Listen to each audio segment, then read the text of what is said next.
what we are learning is that 7 people have been killed in Gaza. This is despite Donald Trump telling Israel to stop the bombing. That's the big update which is coming in.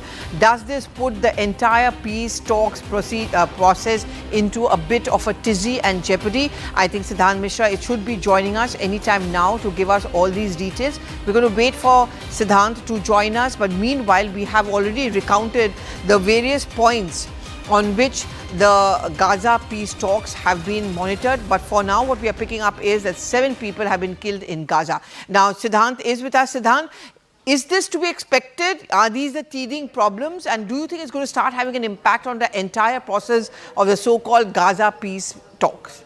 Well, look, Pallavi, if we go by President Trump's 20-point peace plan, then ball is in Hamas's court. First, to accept those 20 points peace plan, and the second, to start the process of ceasefire. Now, how this process will get started? So, this process will get started only when Hamas will release the 48 hostages, dead and alive, in Hamas's custody. Now, when that process will commence, how that process will commence, perhaps is something which all stakeholders need to sit on one table and negotiate. So, that process will definitely take some more time. And in fact, all we have right now from Hamas's side is a statement where they have partially accepted President Trump's peace plan. Now, Palestinian side has to say that they have fully accepted. All they want is some changes in the existing plan. And those changes can easily be done through discussion, through dialogue. So what I could sense is that there's going to be a long journey from here onwards as well, because unless Hamas releases the hostages, perhaps there's going to be no ceasefire, no military, no humanitarian aid into Gaza, and the situation remains the same on ground.